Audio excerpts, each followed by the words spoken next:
Hello friends. मेरा नाम करुणा शंकर तिवारी। स्वागत है आपका हमारे इस चैनल केटी ज्ञान सेतु पर। हम इस चैनल में बात करेंगे क्लास 10 मैथ की। तो आज हम स्टार्ट करेंगे क्लास 10 का एक महत्वपूर्ण चैप्टर त्रिभुज, जिसे इंग्लिश में ट्रायंगल भी कहते हैं। आज हम केवल इसके इंट्रोडक्शन के बारे में बात करेंगे। तो आइए फिर स्टार्ट करते हैं। सबसे पहले जब हम स्टार्ट करने जाते हैं त्रिभुज, तो हमें सबसे पहले ये पता होना चाहिए कि त्रिभुज होता क्या है। What is the triangle.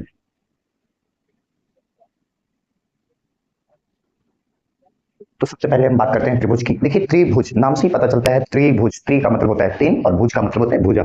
अगर हम बात करें त्रिभुज, त्रिभुज को अगर हम दो पार्ट में बांट दें तो हम इसे लिख सकते हैं त्रि और भुज। त्रि का मतलब होता है तीन और भुज का मतलब होता है भुजा। अर्थात कोई भी ऐसी बंद आकृति जिसमें तीन भुजाएं हों, कोई भी ऐसी बंद आकृति जिसमें तीन भुजाएं हो त्रिभुज कहलाता है। जैसे ये देखिए, इसमें तीन भुजाएं, एक दो और तीन, तीन भुजाएं हैं और ये तीन भुजाएं एक दूसरे से कहीं ना कहीं पर जाकर मिल रहे हैं, जिससे ये आकृति बंद है। अगर केवल हम कहें कि तीन भुजाओं से बनी हुई आकृति त्रिभुज है, तो तीन भुजाएं तो ये भी हो सकती है, लेकिन ये त्रिभुज नहीं माना जाएगा। इसमें शर्त ये होना चाहिए कि त्रिभुज बनने के लिए तीनों भुजाएं कहीं ना कहीं एक दूसरे से प्रतिच्छेद करें, मिले, अर्थात आकृति बंद होनी चाहिए। तो त्रिभुज क्या होता है? तीन भुजाओं से घिरी हुई बंद आकृति को हम त्रिभुज कहते हैं। इसके बाद हम त्रिभुज के बारे में कुछ और बात करेंगे। जैसे त्रिभुज के पास तीन भुजा होगी, ये त्रिभुज की तीन भुजाएं होगी। इसके अलावा त्रिभुज के पास तीन शीर्ष होते हैं। ये जो कोने होते हैं, अगर हम एकदम सिंपल भाषा में बात करें तो इसे कोना कह सकते हैं। त्रिभुज के पास ये तीन शीर्ष होते हैं। एक त्रिभुज के पास तीन भुजाएं, तीन शीर्ष और इसके साथ साथ तीन कोण होते हैं। त्रिभुज के पास अगर हम बात करें तो त्रिभुज के पास तीन भुजाएं, तीन शीर्ष और तीन कोण होते हैं। सामान्यतः अभी हम इन्हीं की बात करते हैं। किसी त्रिभुज के पास तीन भुजा, तीन शीर्ष और तीन कोण होते हैं। इसके अलावा अगर हम इसमें थोड़ा सा और अंदर जाएं तो फिर हम देखेंगे कि त्रिभुज के तीनों कोणों का योगफल, ये कोण, ये कोण, ये कोण, ये त्रिभुज के अंतःकोण होते हैं और त्रिभुज के तीनों अंतःकोणों का योगफल हमेशा 180 होता है। कितना होता है? 180। त्रिभुज के तीनों, ऐसे मैं लिख देता हूं, त्रिभुज के अंतःकोणों का योगफल 180 होता है। ये महत्वपूर्ण बात है, इसको आप हमेशा याद रखेंगे कि त्रिभुज के तीनों कोणों का योगफल 180 होता है। इसके बाद हम त्रिभुज के कुछ और प्रॉपर्टी के बारे में बात करेंगे। जैसे पहले मैं इसे इरेज कर लेता हूं।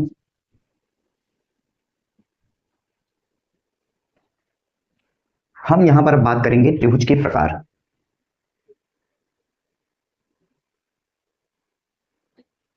त्रिभुज के प्रकार, तो त्रिभुज का क्लासिफिकेशन दो आधार पर किया जाता है। पहला आधार होता है भुजा के आधार पर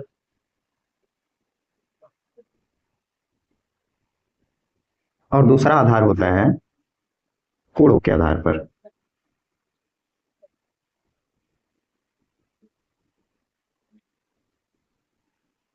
पहला आधार भुजा के आधार पर, दूसरा कोणों के आधार पर। जैसे नाम से ही पता चल रहा है भुजा के आधार पर, इसका मतलब जब भी हम त्रिभुज का क्लासिफिकेशन करेंगे तो उसमें हम भुजा को देखेंगे और भुजा के अनुसार त्रिभुज का जो है नाम रखेंगे या त्रिभुज का क्लासिफिकेशन करेंगे। और जब बात करेंगे कोण की, तो कोण के अनुसार त्रिभुज का क्लासिफिकेशन किया जाएगा। जैसे अगर हम बात करें भुजा के आधार पर, तो भुजा के आधार पर त्रिभुज तीन प्रकार के होते हैं। भुजा के आधार पर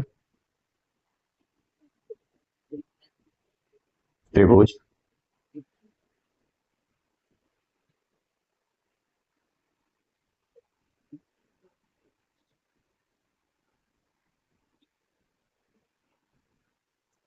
भुजा के आधार पर त्रिभुज तीन प्रकार के होते हैं।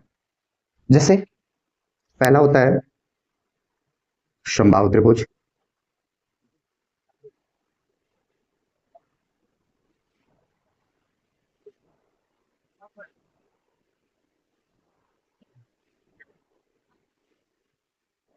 दूसरा होता है समद्विबाहु त्रिभुज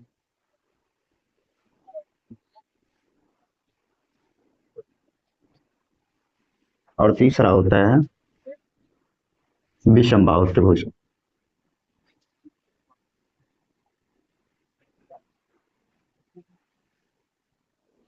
पहला समबाहु त्रिभुज, दूसरा समद्विबाहु त्रिभुज और तीसरा होता है विषमबाहु त्रिभुज। अगर हम बात करें समबाहु त्रिभुज की तो नाम से ही पता चल रहा है कि समबाहु त्रिभुज। सम का मतलब होता है समान, बाहु का मतलब होता है भुजा, त्रिभुज तो त्रिभुज है। तो अगर समान समबाहु त्रिभुज की बात करें तो इसका मतलब ऐसा त्रिभुज जिसकी तीनों भुजाएं समान हो, जिसकी तीनों भुजाएं बराबर हो। मान लो हम कोई त्रिभुज लेते हैं ए बी सी, और अगर इसमें ए बी बराबर बी सी बराबर ए सी है, क्या है, ए बी बराबर बी सी बराबर ए सी। अगर किसी त्रिभुज में ए बी बराबर बी सी बराबर ए सी है तो तीनों भुजाएं बराबर हैं, और ऐसे त्रिभुज को हम कहते हैं समबाहु त्रिभुज। कौन सा त्रिभुज कहते हैं, समबाहु त्रिभुज। इसके बाद हम बात करते हैं समद्विबाहु त्रिभुज की। तो समद्विबाहु त्रिभुज में नाम से ही पता चल रहा है, सम का मतलब समान, द्वि का मतलब होता है दो, और बाहु का मतलब भुजा। अर्थात ऐसा त्रिभुज जिसकी दो भुजाएं समान हो, ऐसा त्रिभुज जिसकी दो भुजाएं समान हो, अर्थात दो भुजाएं बराबर हो। अगर कोई हम ऐसा त्रिभुज खींचते हैं जिसकी दो भुजा बराबर है केवल, तो वो समद्विबाहु त्रिभुज होगा। जैसे हम मान लेते हैं इस त्रिभुज का नाम ए बी सी है, और इसमें केवल ए बी बराबर ए सी है। क्या है, ए बी बराबर ए सी। अगर कोई त्रिभुज ए बी सी है जिसमें दो भुजा बराबर है, जैसे कि हमने यहाँ पर ले रखा है त्रिभुज ए बी सी, और इसमें ए बी जो है वो ए सी के बराबर है, तो ऐसे त्रिभुज को हम कहेंगे समद्विबाहु त्रिभुज। क्या कहेंगे, समद्विबाहु त्रिभुज। और यहाँ ये तीसरा टाइप जो इसका होता है वो होता है विषमबाहु त्रिभुज। विषमबाहु त्रिभुज का मतलब क्या, ऐसा त्रिभुज जिसकी एक भी भुजा बराबर ना हो। विषम का मतलब ये होता है एक भी नहीं, मतलब सबसे अलग। विषम का होता है सबसे अलग, सब अलग अलग हो। विषमबाहु त्रिभुज मतलब ऐसा कोई त्रिभुज ले लें जिसकी एक भी भुजा बराबर ना हो, ये अलग है, ये अलग है और ये अलग है। इसका नाम रख लेते हैं एक्स वाई जेड। अगर हमने कोई ऐसा त्रिभुज लिया जिसकी सभी भुजाएं अलग अलग हैं तो उसे हम कहते हैं विषमबाहु त्रिभुज। क्लियर है, चलिए फिर हम आगे बढ़ते हैं। ये तो हुआ हमारा भुजाओं के आधार पर। अब इसके बाद हम बात करेंगे कोणों के आधार पर त्रिभुज। कोणों के आधार पर भी त्रिभुज तीन प्रकार के होते हैं। पहला होता है न्यून कोण त्रिभुज,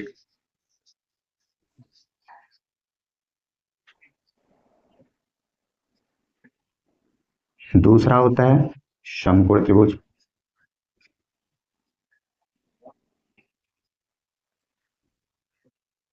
और तीसरा होता है अधिक कोण त्रिभुज।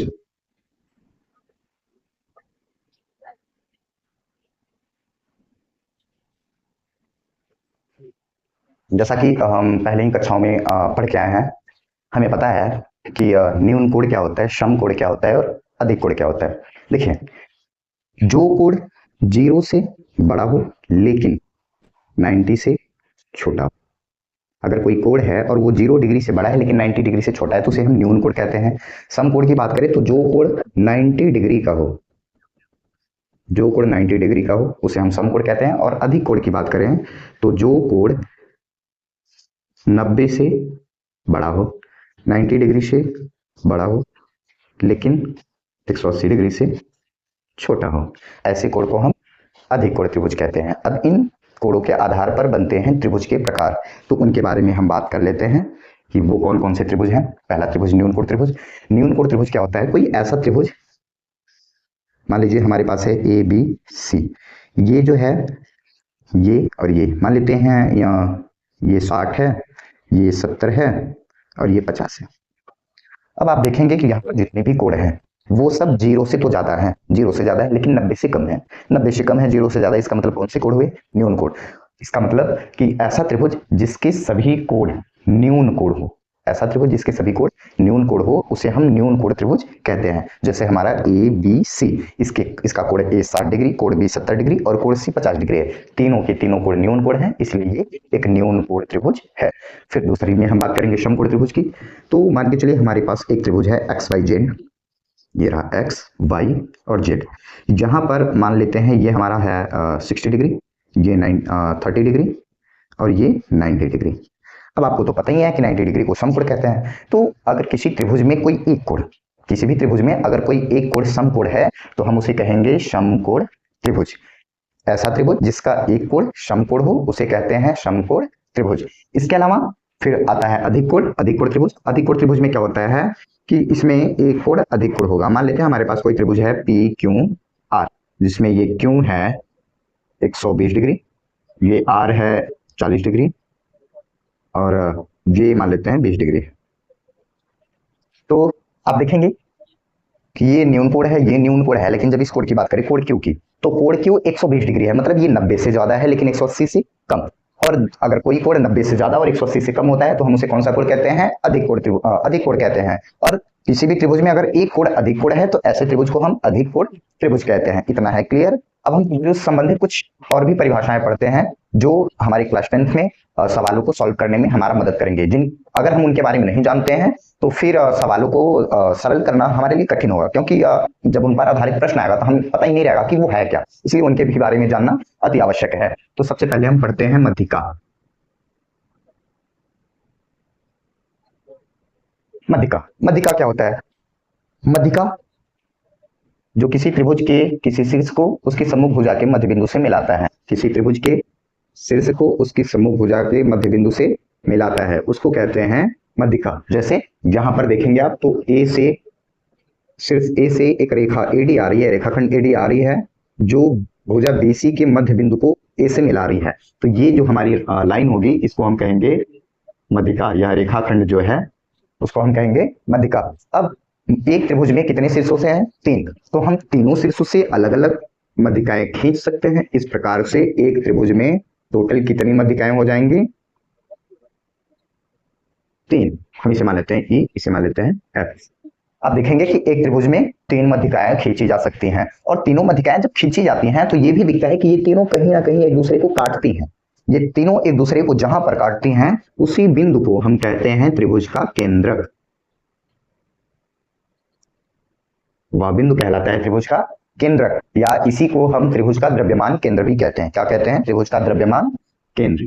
त्रिभुज का द्रव्यमान केंद्र, ये हो गई हमारी मध्यिका। मध्यिका क्या होता है एक बार फिर से रिवाइज कर लेते हैं कि किसी त्रिभुज के किसी शीर्ष से उसकी सम्मुख भुजा के मध्य बिंदु को मिलाने वाली रेखा त्रिभुज का मध्यिका कहलाती है। और एक त्रिभुज में कितनी मध्यिकाएं होती हैं? 3 मध्यिकाएं होती हैं। तीनों मध्यिकाएं जिस बिंदु पर एक दूसरे को काटती हैं, प्रतिच्छेद करती हैं, उसको हम कहते हैं केंद्रक। उसको क्या कहते हैं? केंद्रक। और केंद्रक को ही त्रिभुज का द्रव्यमान केंद्र भी कहा जाता है। अब इसके आगे हम बात करेंगे, त्रिभुज की मध्यिका के बाद हम बात करेंगे शीर्ष लंब की। अब हम बात करते हैं शीर्ष लंब के। यहां पर हम केवल थोड़ा जल्दी जल्दी बातों को रखते हैं, और मैं चाहूंगा कि कम से कम समय में आपको ज्यादा से ज्यादा बता सकूं, इसलिए जो सामान्य बातें हैं उन्हें अभी मैं थोड़ा तेजी से लेकर चलता हूं। फिर जब आपका एक्सरसाइज आएगा तो हम उस पर चर्चा करेंगे। अब ये हमारा रहा शीर्ष लंब। शीर्ष लंब में क्या होता है? नाम से पता चल रहा है शीर्ष लंब, अर्थात शीर्ष से डाला गया लंब। जैसे हमारे पास कोई त्रिभुज है पी क्यू आर, मान लेते हैं हमें कोई त्रिभुज दे रखा है पी क्यू आर। इसमें क्या है? 3 शीर्ष है पी क्यू और आर। अगर हम किसी भी शीर्ष से उसकी सम्मुख भुजा पर लंब डालते हैं, लंब, लंब का मतलब जो 90 डिग्री का कोण बना ले, त्रिभुज के किसी भी शीर्ष से उसकी सम्मुख भुजा पर डाला गया लंब कहलाता है शीर्ष लंब, और इसे हम मान लेते हैं ओ। त्रिभुज के किसी भी शीर्ष से उसकी सम्मुख भुजा पर डाला गया लंब कहलाता है शीर्ष लंब। जैसे कि त्रिभुज पी क्यू आर में शीर्ष लंब है ओ। क्या है? ओ, पी ओ, सॉरी, शीर्ष लंब क्या है? P O. अब आप देखेंगे कि अभी हम सबसे बात कर रहे हैं कि एक त्रिभुज में 3 शीर्ष होते हैं। इसका मतलब कि त्रिभुज में 3 शीर्ष लंब भी हो सकते हैं। तो तीनों भुजाओं से अगर हम लंब डालते हैं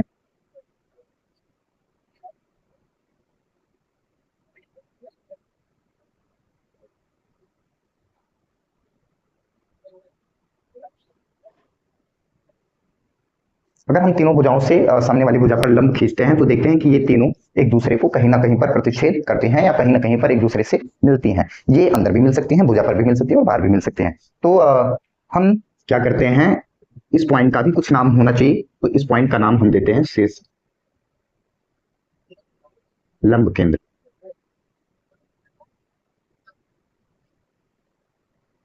इस पॉइंट का क्या नाम होता है? लंब केंद्र। इसे हम मान लेते हैं ये ए है।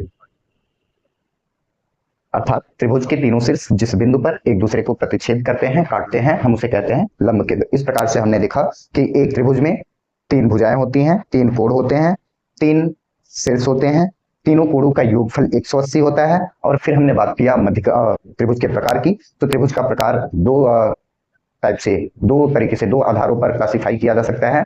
जैसे पहला भुजा के आधार पर, दूसरा कोणों के आधार पर। अगर हम भुजा के आधार पर बात करें तो भुजा के आधार पर हमारा त्रिभुज जो होता है वो तीन प्रकार का होता है। भुजा के आधार पर कितने प्रकार का? तीन प्रकार का।